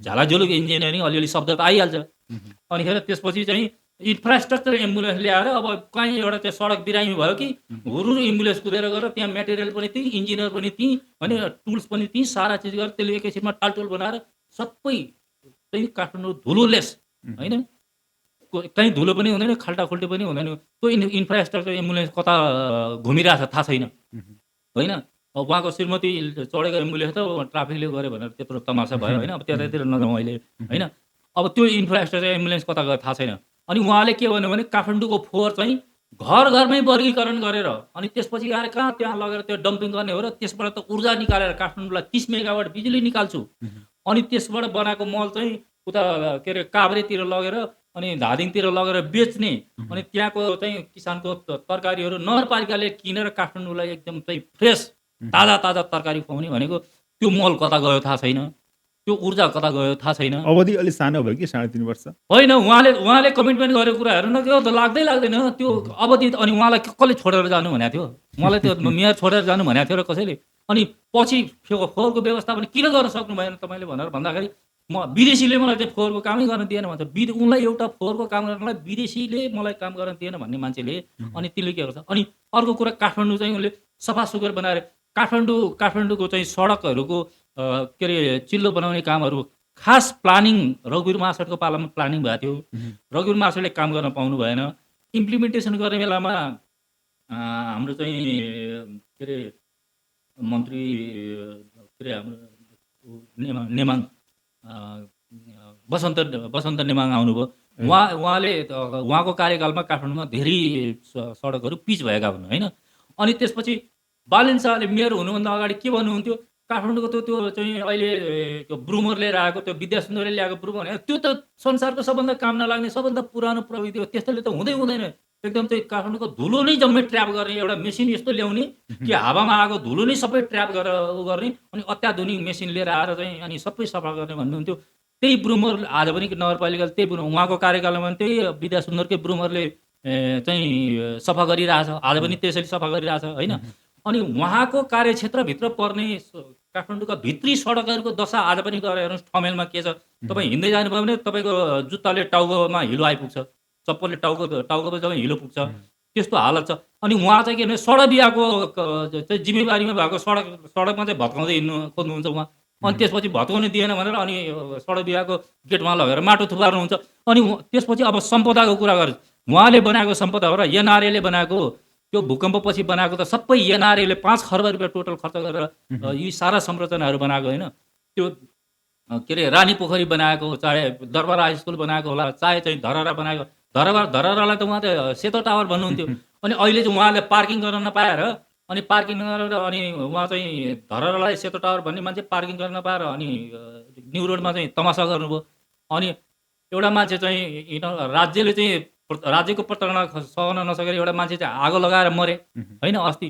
अनि त्यो चिजको आलोचना खेप्न नसकेर अनि तिम्रो जहाँ पाएर ती पार्किङ गर्ने भने अनि आफ्ना सन्ड मुसन्त ती राज्यले स्पोन्सर गरेका गुन्डाहरू ल्याएर रातै बिहानैभरि न्यु रोडमा चाहिँ मोटरसाइकल तेर्स्याउन लगाएर लो हेर सबै अनुशासन आज हिजो त्यसो गरेर तिमीले आलोचना गर्यो, आज त न्यु रोडै सबै चाहिँ पुरै चाहिँ जाम भइसक्यो ट्राफिक भनेर आफ्ना स्टेट स्पोन्सर गुन्डाहरू लगाएर अनि गृह मन्त्रालयको स्पोन्सर गुन्डाहरू लगाएर अनि मिडियाका हाउसहरूका उसमा लगेर के अरे अर्काको जलवायु पार्किङ गर्दा के हुन्छ भन्ने दृष्टान्त दिनको निम्ति मिडिया हाउस र नेताको घरको अगाडि गेटमा लगेर चाहिँ तेर्साइदिएको अरे। भने चाहिँ स्टन्ट नै हो सबै। अनि ल मैले भनेको कुरा गलत हो भन्नुहोस् न, ल मैले अहिलेसम्म दिएको अब अहिले ती बालेन शाह त्यही पार्किङ गर्ने धरहरामा मेयर हुँदैखेरि मलाई चाहिँ त्यो पार्किङको ठेक्का चाहिँ मलाई दिनु पऱ्यो भनेर अनिखेर त्यो मन्त्रालयमा गएर मन्त्रीसँग कुरा गर्न गएको होइन। आज कहिले सेतो टावर भन्ने, भोलिपल्ट मलाई ठेक्कामा देऊ भन्ने। अनि उनले चाहिँ के भने स्टन्ट बाहेक के गरे, एउटा नगरपालिका भवन समेत बनाउन सकेन, भाडामा बसिरहेछ अहिले। बरु त्यही कार्यकालमा सामान्य हिसाबमा अहिले पनि देशभरिमा हेर्नु सामान्य थोरै बजेट पाउनेहरूले पनि देशैभरिमा सामान्य नगरपालिकाहरूले पनि आफ्नो भवन बनाइसके, कतै कतै होला भाडामा लिएर बसेका एकदम राम्रा खालका भवनहरू बनाएर बसिसकेका छन्। काठमाडौँको 25 अर्ब रुपियाँ बजेट चलाउनुहुन्छ काठमाडौँले, विद्या सुन्दरले ब्याङ्कमा थुपारिदिएको पैसा समेत खर्च नगरेर 29% 28% चाहिँ बजेट खर्च गरेर अनि मैले काठमाडौँ चाहिँ बनाएँ। अनि घुस खाइन भन्ने अर्को कुरा छ फेरि, घुस खाँदैन बालेन शाहले घुस खाँदैनन्। बालेन शाहले घुस खाने मान्छे उनले पालेका छन् सन्ड मुसन्ड हनुमानहरू। ती नगरपालिका सन्ड मुसन्डहरू ल्याएर अहिले प्रधानमन्त्रीले किन चाहिँ सचिवालयमा ल्याएर राखेको छ। जब एउटा नेताले आफू जता जता गयो त्यतै मान्छे डराएर हिँड्छ, यसको अर्थ त्यहाँभित्र बदमासी छ भन्ने बुझिहाल्नुहोस्। हिजो पनि त्यो भएको त्यही हो, एउटा नेताले सधैँभरि त्यही पिए राखेको छ, त्यही चाहिँ मान्छे राखेको छ, सल्लाहकार त्यही राखेको छ। किन भन्दाखेरि त्यहाँभित्र गर्ने बदमासी गर्नलाई त्यो लुकाउनु होइन। पहिला त मेयर हुँदाखेरि उहाँले चाहिँ सरकारले अथवा राज्यले काम गर्न दिएन भन्ने आरोप लगाउनुहुन्थ्यो। अब अहिले त उहाँ आफै हुनुहुन्छ। राज्यले काम गर्न दिएन, त्यसो हो भने राज्यले काम गर्न दिएन। उहाँ त 753 पालिकामा उहाँ एउटा पालिका होइन, 753 पालिकाले भन्नुपर्ने त मलाई हामीलाई चाहिँ राज्यले काम गर्न दिएन भनेर। उहाँलाई मात्रै राज्यले काम गर्न नदिनु, उहाँलाई के काम गर्ने? उहाँले भनेका सन्ड मुसन्डलाई ठेक्काउने जथाभावी सिग्नेचर नगरे अनि सचिवलाई चाहिँ कारबाही गर्छु भनेर उहाँलाई कारबाही गर्ने अधिकार पनि छैन। अनि अफिस जाने भने ढोकामा चाहिँ गुन्डा राखेर अनि त्यो बालेनको सिपाही भन्ने छ नि एउटा, अझै पनि थर्काउँदै हिँडेको छ अरे आर्मीलाई होइन, राजु पाण्डे भन्ने त्यस्तो अराजक मान्छेलाई लगाएर उसलाई भित्र छिर्न पनि नदिने। अनि कर्मचारीलाई उसले भनेको काम गर्न गैर संवैधानिक गैर कानुनी काम गर्न लगाउन सकिएन, गरेन भनेर अनि त्यसलाई लहट्ने अनि मलाई राज्यले काम गर्न दिएन भन्ने त्यस्तो कुरा गरेर हुन्छ। अहिले चाहिँ सुनिता डङ्गललाई चाहिँ कसले काम गर्न दिएन? सुनिता डङ्गल त यिनैको राज्यमा पनि सुनिता डङ्गल त काम गरिरहेको छ नि त, होइन र? राति गएर यिनले त सडकका सबै मान्छे लहटे। सुनिता डङ्गल त राति गएर बेसारा मान्छेलाई उठाएर ल्याएर एम्बुलेन्समा हालेर चाहिँ उपचार गरेर खाने बस्नेको व्यवस्था गरेर बसेको छ। त्यति काम गर्न सकिँदो रहेछ नि त, होइन? त्यो काम नगरेर के भने गुन्डा लगाएर चाहिँ अनिखेर राजु पाण्डेका गुन्डा लगाएर चाहिँ सारा मान्छेलाई लखट। मान्छे गरिब हुनु अपराध हो, मान्छे त जहाँ अपर्च्युनिटी हुन्छ त्यहाँ जान्छ नि। त्यो अपर्च्युनिटीलाई प्रोपरली व्यवस्थापन गर्ने कि अनि गुन्डा लगाएर त्यहाँबाट लखट दिने अनि त्यसपछि सुकुम्बासीलाई लखट दिने। आखिर उनले चाहिँ के चाहिँ गरे भन्न खोज्यो कि मैले नगरपालिकामा हुँदाखेरि के गरेँ, सरकारमा आएपछि कुरा पछि गरौँला, फेरि गरौँला, होइन? नगरपालिकामा उनले ही डिड नथिङ। गुन्डा राखेर ठेक्का तपाईँले थाहा पाउनुभयो, काठमाडौँ भ्यालीभित्र लागेको यस पेटी छाप्ने ठेक्का कहिले तपाईँले सुन्नुभयो? ठुलो ठेक्का लागेर अनि नेसनल इन्टरनेसनल बिल्डिङ भएको कहिले सुन्नुभयो? किनभने 20 लाखको ठेक्का सबै आफ्नो सन्ड मुसन्डलाई दिने, टुक्रा पार्दै दिँदै आज यहाँ 20 लाखको टुक्रा सक्यो, अर्को टुक्रा दियो, सबै ती सन्ड मुसन्डहरू जति पालेका थिए हो त्यहाँबाट आएका पैसा त त्यसरी आउँछ नि त। सिरक ओढेर घिउ खाने मान्छे हुँदैनन्, कसैले कहिले सिरक ओढेर घिउ खाने आदर्शको कुरा गर्ने। अन्तत तिनै व्यक्ति देशको प्रधानमन्त्री पनि भए, किनभने खरे यस्तो आयो, त्यो कुडा कर्कटहरू जम्मै बगाएर लिएर आयो क्या। कुडा कर्कटहरू हो नि त यिनीहरू, कुडा कर्कट ल्याएर अहिले सबैको जनताको घर आँगनमा लगेर थुपारिदिएको छ। अब सफा गर्नुहोस्, अहिले मान्छे 4 महिनामा अब कसरी सफा गर्ने कुडा कर्कट भनेर अनि मान्छेलाई तनाव भइरहेछ नि। अनि यो स्थिति आउन त पुराना दल काङ्ग्रेस एमाले माओवादीको पनि त हात छ नि होइन र? छ एकदम प्रष्टै छ। अनि ती मान्छेहरूको हात छ भनेर तीभन्दा पत्रु मान्छेले स्थापित गर्ने भने होइन नि त, त्योभन्दा बेटर गर्न पो ती मान्छेहरू चाहिँ ठिक छैनन् भने हो। हो, जनताले अब पत्याए। अब जनता त्यही त भनेको, जनताले कुडा कर्कट आयो त, जनताले पत्याए त 3 महिनामा 4 महिनामा जनताका हविगत जनताका चाहिँ भोइसहरू सुनिरहनु भएको छ त। आज को छ त सन्तुष्ट, को छ? सुकुम्बासी लखट्ने भयो 49 लाख घरबार के अरे अव्यवस्थित सुकुम्बासी र अव्यवस्थित बसोबासी 49 लाख छ यो देशमा। अधिकांश मान्छेले घन्टेमा भोट हालेको हो होइन। ती मान्छेहरूको आज आवाज सुन्न जानुहोस् त कहाँ छ? सबै मान्छे त्रासमा लखट्या छ, मान्छेलाई रातभरि लखटेर बाटोमा लगेर बिजोग बनाएर त व्यवस्थापन गर्ने भनेको सडकमा लगेर छोडिदिने हो र? व्यवस्थापन गर्ने भने त व्यवस्थापन यसरी हुन्छ भने त्यहाँबाट पिक्क उठाएर लगेर अनि त्यहाँ लगेर उसलाई व्यवस्थापन गर्ने हो त। तपाईँको योजना छ मेन स्ट्रिम पोलिटिकलमा आउने? होइन, म त्यसरी के भने योजना, राजनीतिमा योजना बनाएर राजनीति हुँदैन। किनभने राजनीति भनेको अब परिस्थितिले निर्माण गर्ने कुरा हो कि म राजनीति गर्छु, भोलि म मन्त्री बन्छु, प्रधानमन्त्री बन्छु भनेर त्यस्तो योजना बनाएर राजनीति हुन्छ जस्तो मलाई लाग्दैन। तपाईँ आफ्नो विषयमा आफ्नो फिल्डमा तपाईँले राम्रै पर्फर्म गर्नुभएको जस्तो लाग्छ। अब के हुन्छ भने अल्टिमेटली पोलिटिकल पार्टीसँग नजिक भएर काम गरिसकेपछि, सर्टेन कुनै विभागहरू सम्हालिसकेपछि अन्तत मान्छे चाहिँ राजनीतिमा होमिन्छन् के? त्यो सन्दर्भमा त मैले तपाईँलाई सोधेको। मोर अफ त्योभन्दा बढ्दा म चाहिँ के कुरामा खुसी हुन्छु व्यक्तिगत रूपमा भन्दाखेरि मैले जे विषयहरू उठाउँछु, चाहे विकासका कुरा हुन्, चाहे अरू पोलिसीका कुराहरू हुन्, ती पोलिसीका कुराहरू बेठिक छन् भने यो कारणले तिम्रो चाहिँ कुरा बेठिक छ भन्दै हुन्छ, अथवा होइन बेठिक छ पनि नभन्ने अनि ती चिजहरू चाहिँ इम्प्लिमेन्ट पनि नगर्ने भने त्यसले चाहिँ मलाई बेखुसी बनाउँछ। त्यहाँ आफै बस्नुपर्छ भन्ने होइन। हामीले त हामीसँग भएको ज्ञान त्यो चिजहरू ठिक छ भने त्यो चिजलाई इम्प्लिमेन्ट गरिदियो भने जोसुकै मान्छे त्यो कुर्सीमा बसे पनि आखिरी त्यहाँ बसेर त दिने त रिजल्ट नै हो होइन। रिजल्ट अरूबाट आउँछ, अरू कसैबाट आउँछ भने मै त्यो कुर्सीमा बस्नुपर्छ भन्ने मलाई चाहिँ त्यस्तो लाग्दैन। तर त्यो दृष्टिकोण, त्यो भिजन चाहिँ त्यो एज इट इज त्यसरी चाहिँ इम्प्लिमेन्ट गरिदियो भने आफै सबै मान्छे राजनीतिमै जम्प गर्नुपर्छ भन्ने हुँदैन। जोस् तपाईँ जसरी एक हिसाबले अब तपाईँले आरोप लाउनेहरूले, तपाईँले आलोचना गर्नेहरूले चाहिँ के भन्छन् भने एमाले निकट, केपी ओली निकट भनेर आरोप लाउने गर्छन् कि?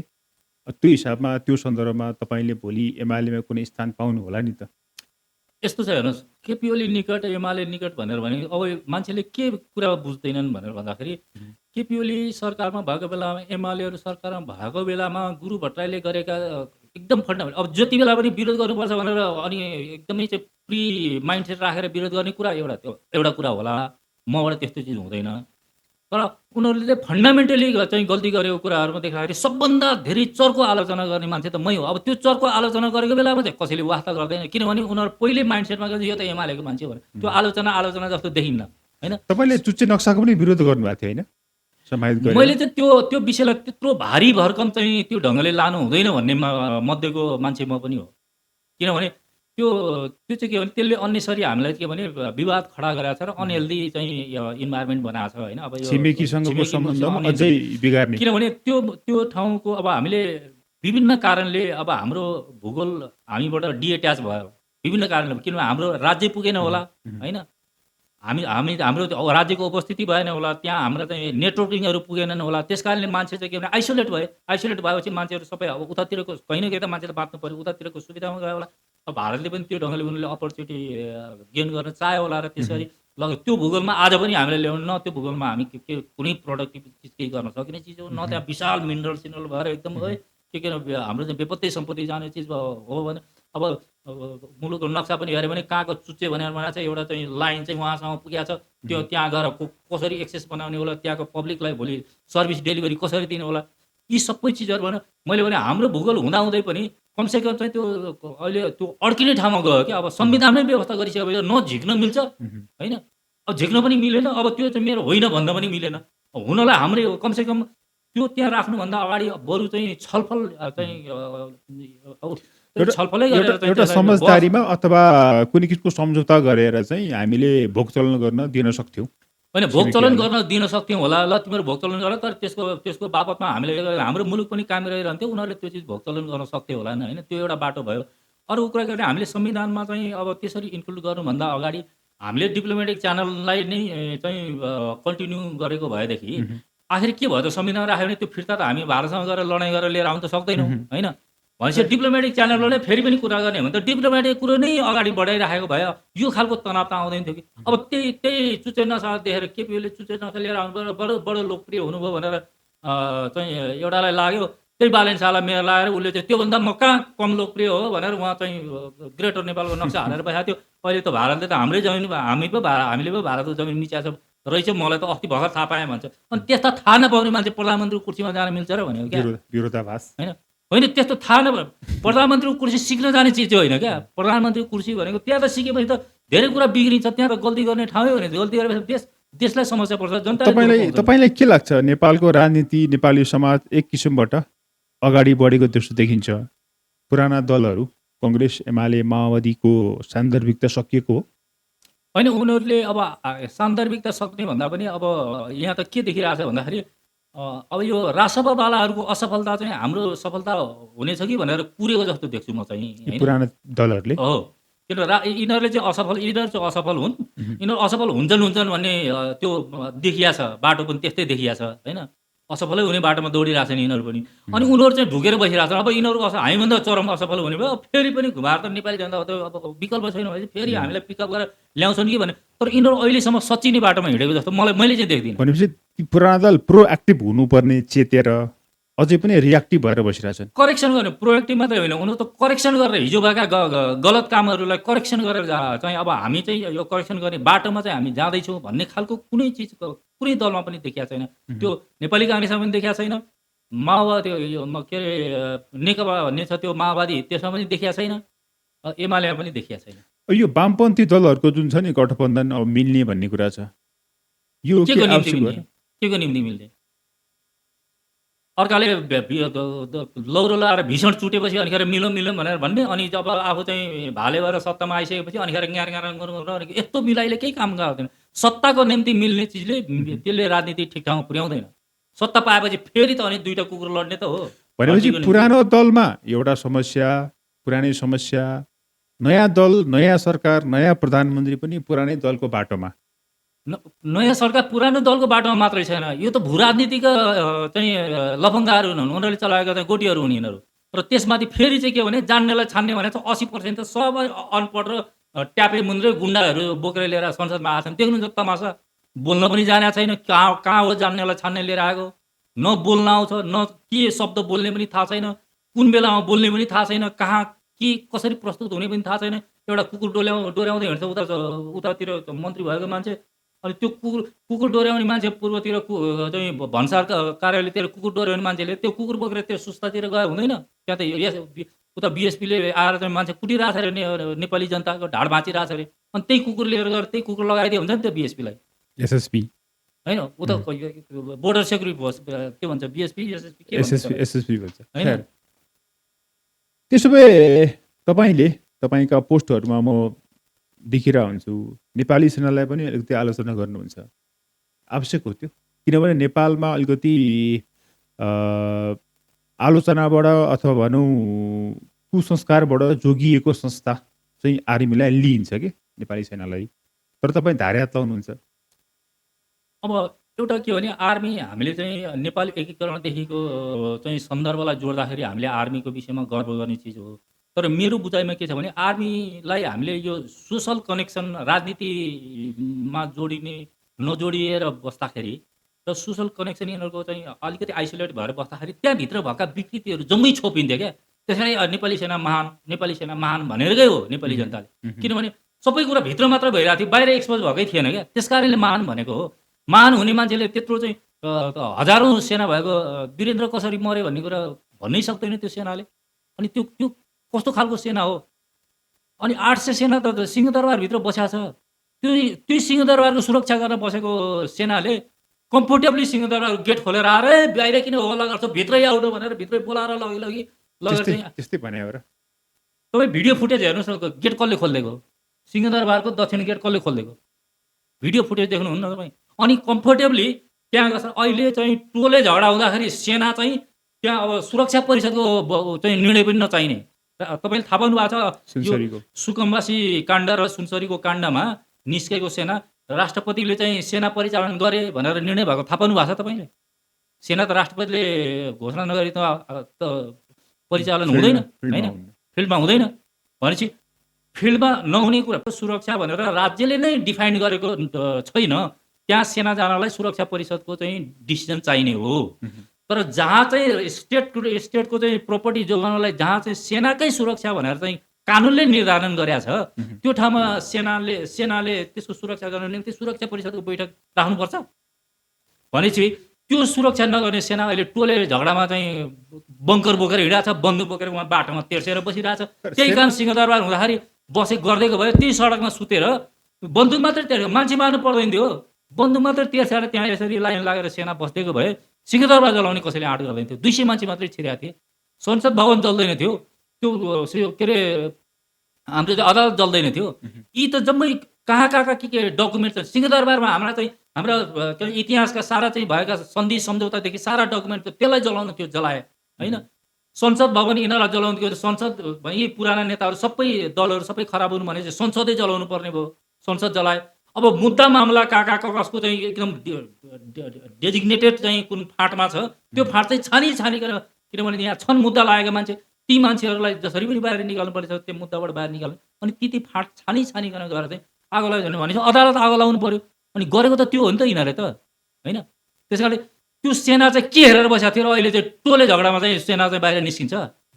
सेनाले जवाफ दिनु पर्दैन नेपाली जनतालाई। अनि सुन्नुहोस्, अनि सेनासँग वार्ता गर भनेर बालेन शाह कोठाभित्र बसेर अँध्यारो कुनाबाट सेनासँग वार्ता गर्न जाऊ तिमीहरू भनेर भन्ने त्यो अर्थी त्यो ज्ञान बालेन शाहलाई कसले दिएको? सेना राष्ट्रपति जिउँदै थियो यो देशमा, प्रधानमन्त्री भागे, प्रधानमन्त्री भगाएको नि सेनाले। म सक्दिनँ, म सुरक्षा दिन सक्दिनँ, तपाईँ राजीनामा गर्नुहोस्, राजीनामा गरेपछि अनि मात्रै हो।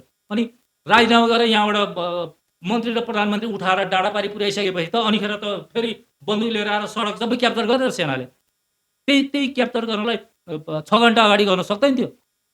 भनेपछि त्यो सेनाले नेपाली जनतालाई जवाफ दिनुपर्छ पर्दैन। अनि बालेन शाहले नपठाएको के अरे एम्बुलेन्सको के अरे उसको चाहिँ आगो निभाउने बारुद यन्त्रको जवाफ नेपाल आर्मीले स्पष्टीकरण किन दिनुपर्ने? नगरपालिकाको एम्बुलेन्स के अरे बारुद यन्त्र पठाएन भनेर नेपाली सेनाले किन स्पष्टीकरण दिनु पर्यो? बालेन शाह स्पष्टीकरण दिन सक्ने ठाउँमा छैनन्। अनि आर्मीले चाहिँ पठाएको थियो भनेर बालेन शाहको तर्फबाट आर्मी स्पष्टीकरण दिने, अनि आर्मीकोलाई चाहिँ तिमीहरू वार्ता गर्न आर्मीसँग जाऊ भनेर बालेन शाह भन्ने। आहा, यिनीहरूको हेर्नुहोस् त। अब अहिले तपाईँलाई लाग्छ, म यसैमा जोडेर टुङ्गाइदिन्छु यसमा, अहिले तपाईँलाई के देखाएको छ पछिल्लो 2-3 दिनमा म देखिरहेको छु, नेपाल आर्मी र के अरे यो सरकारसँग चाहिँ कन्फ्लिक्ट छ जस्तो देखाउन खोजिरहेछ। यो पुरै फेब्रिकेटेड कुरा हो, यिनीहरूको डिजाइनमा यो चिज भइरहेछ। किनभने नेपाल आर्मी र को ब्याकअपमा यो सरकार चलिरहेछ भन्ने कुरा व्यापक बाहिर चाहिँ चर्चा हुन थालिसकेपछि अब त्यो चिजलाई चाहिँ कसरी चिर्ने? किनभने यिनीहरूलाई अस्ति राजु पाण्डेको त्यो यो सबै फेब्रिकेटेड हो, फेब्रिकेटेड। र यो चाहिँ के भने ट्रान्सक्रिप्ट के अरे हाम्रो स्क्रिप्टेड स्टोरीमा अनि यो चाहिँ अभिनय गर्न गएका हुन्। त्यहाँ सेनासँग पनि हाम्रो कन्फ्लिक्ट छ है भने अब सेनासँग त मान्छेले जोड्ने भएन, सरकार त उहाँ लडिरहेछ सेनासँग। यो स्क्रिप्टेड चिज हो। जसरी चाहिँ त्यो एकजना मान्छे आगो लगाएर मर्दाखेरि चाहिँ न्युरोड उतार लगेर गाडी तेर्स्यायो नि गेटमा, त्यो जसरी स्क्रिप्टेड हो त्यसै गरी यो सेनासँग अहिले भएको वाद विवाद भनेको पनि स्क्रिप्टेड हो। म बालेनको सिपाही हुँ भन्दै त्यहाँ गएर सेनासँग झगडा गर्नेले तपाईँले सेनालाई गम्भीर आरोप लगाउनु भएको छ है? मैले सेनालाई गम्भीर आरोप लगाएको छैन।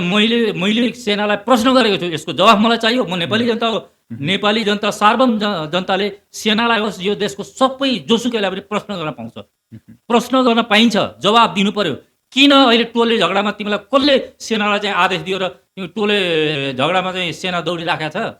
अनि हिजो सिंहदरबारमा त्यत्रो मान्छे आगो लगाउँदाखेरि किन सुनसरीको कुरा गरौँ? सुनसरीको घटनाले तराईमा साम्प्रदायिकता दङ्गा बढ्न आँटेको भनेर सङ्केत हो, त्यसरी बुझ्दा हुन्छ? होइन, यो सरकारले साम्प्रदायिक दङ्गा गराउँछ किनभने यो सरकारको बाटो नै त्यही छ क्या। किनभने त्यहाँभित्र भएको एउटा सानो इस्युमा हुनसक्छ मिसअन्डरस्ट्यान्डिङ हुन्छ। के हुन्छ, एउटाले डिजे बजायो, मलाई पनि इरिटेसन हुन्छ। मेरो गाउँमा गएको बेलामा कसैले बिहेमै भयो भने राति डिजे बनायो भने त्यहाँ सुत्नु परेन। मान्छेले अरू काम गर्नु भने कानै फुट्ने गरिदियो। अनि घरको अगाडि आएर डिजे बजाएको थियो, इरिटेसन हुन्छ मान्छेलाई। किनभने त्यो एउटा समय के हो भन्ने पनि हेर्नुपर्छ। राति 12 बजे गएर चाहिँ अरू मान्छेले मलाई मेरो पो के अरे ऊ होला त होइन, सेलिब्रेसन गर्ने होला। अरू मान्छे भोलिपल्ट बिहान काम गर्न जानुपर्छ, अनि त्यसलाई चाहिँ रातभरि सुत्नै नदिने भनेपछि इरिटेसन हुन्छ। तर त्यो इरिटेसन भनेको त्यहीँ बसेर सामान्य चिज हो नि त। यसो नगर भने 4 वटा पुलिस गएर त पुलिसलाई फोन गर्न सकिन्छ। पुलिस आएर यो भएन भन्न सकिन्छ। मान्छेलाई सम्झाउन सकिन्छ। 10 जना मान्छेहरू थियो होला नि त्यहाँ। अब एउटा उसमा त कति मान्छे हुन्छन् त्यहाँ, हैन? भने त्यो सम्झाउन सकिन्थ्यो भनेको रातारात चाहिँ अनिखेरका पुलिस, आर्मी, सशस्त्र सारा मान्छे हजारौँ मान्छे गएर त्यहाँ तैनात हुनु पर्यो। डेङ गोली हान्नु पर्ने कारण सेनालाई त आरोप यस पनि लागिरहेको छ गत भद्र 24 गतिको त्यो केसबाट। अब त्यो चिज नदोहोरियोस् भनेर होला नि त सेना सतर्क भएर त्यहाँ उत्रेको सुनसरीको। त्यो सेनाको काम होइन नि। किन के दोहोरियोस् के नदोहोरियोस् भन्ने सेनाको काम हो। राज्य छैन यहाँ। देशमा राष्ट्रपति छैन, देशमा प्रधानमन्त्री छैन, सरकार छैन। सेना उचालिएर जाने हो र। अनि नदोहोरियोस् भन्नलाई सिंहदरबार जल्नु चाहिँ हुँदैन भन्नु पर्दैन थियो त। अनि उति बेला त सरकारले मलाई त निर्देशनै दिएन। सुरक्षा परिषदबाट मलाई त डिसिजनै आएको छैन, अधिकारै छैन। प्रधानमन्त्रीले भनेर हुन्छ र? भनेको होइन सेनाले। प्रधानमन्त्रीले भन्ने बित्तिकै जाने हो र? सुरक्षा परिषदको मलाई निर्णय चाहियो भनेको हो कि होइन? अनि अहिले चाहिँ देशमा दङ्गा नभड्कियोस्, मलाई देशको माया लागेर अनिखेर खुरुर दौडेर गइहाल्यो। त्यो सुकुम्बासी पनि देशको माया लागेरै त्यहाँ सुकुम्बासी लड्न गएको। देशको माया लागेर त्यहाँबाट सुकुम्बासीको माया लागेर गएको हो त्यो सेना। त्यहाँ बागमती आउँछ, सुकुम्बासीलाई बगाएर बिचराहरूले देश बसै पछि दुःख पायो भनेर अनिखेर बन्दुक तेर्स्याएर गएर सुकुम्बासी उठाएर लगेर सडकमा लगेर फालिदिनलाई माया लागेर गरेको, देशको माया लागेर गरे हो त्यो। भने यस्ता कुराहरूको जवाब दिनुपर्छ नेपाली सेनाले।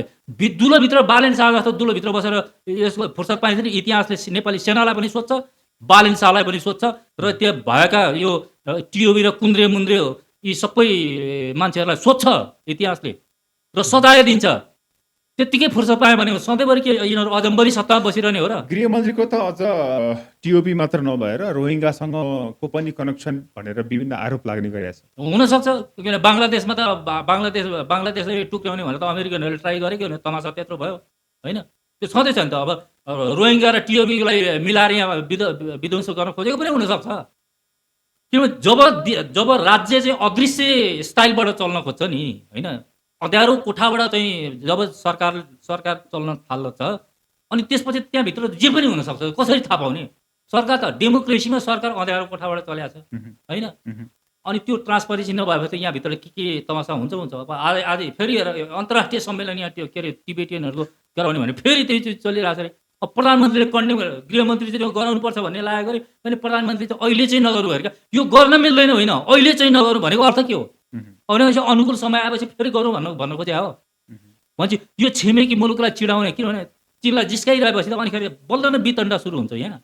चीनले यहाँ निखोल्दै गयो अनि त्यसको नाममा फेरि अनि अमेरिकनले किन नेपाललाई यसो गरिस् भनेर अमेरिकन निखोल्दै आउने होला। अनि दुईटाको कन्फ्लिक्ट अनि नै यहाँ सेटल गर्ने हो।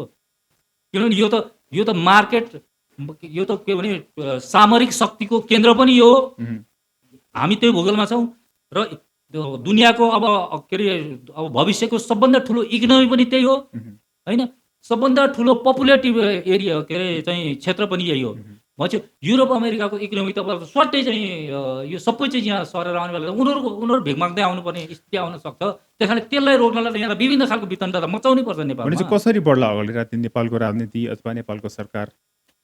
तपाईँले के देख्नुहुन्छ? म त के भने हामी बाहिर अब अर्को साइडमा चाहिँ एक्जिट नभएको सुरुङमा छौँ हामी। कहाँ पुगेर हामी अड्किन्छौँ, त्यो अँध्यारो सुरुङमा छौँ, थाहा छैन। नेपाली जनता अलिकति बढी सचेत हुँदै गएर अब यसलाई रिभोक गर्न सके भने यसले एउटा ट्र्याक लिएला, नभए यो गम्भीर चाहिँ दुर्घटनामा फस्ने म देख्दैछु। नेपाली जनताहरू नै बाँडिएका छन् विभिन्न नाममा। जनता त बाँडिन्छन्, डेमोक्रेसीमा जनता बाँडिन्छन्, तर मुख्य कुरा के हो भने जनता मुलुक विरुद्धको चाहिँ गतिविधि चाहिँ देशमा चल्न थाल्यो भने त जनता त एक हुनैपर्छ। राजनीतिक रूपमा बाँडिन सक्छन् कि नभए डेमोक्रेसी नै रहँदैन नि, होइन? हस्, यहाँलाई यहाँको प्रखर भनेको लागि धन्यवाद। हस्। कृपया कमेन्ट बक्समा आफ्ना विचारहरू लेख्नुहोस्। हाम्रो च्यानललाई सब्स्क्राइब गरी बेल आइकन थिच्नुहोस् ताकि नयाँ भिडियोको नोटिफिकेसन तपाईँलाई सबैभन्दा पहिले प्राप्त होस्। तपाईँको साथ र समर्थनको लागि धन्यवाद।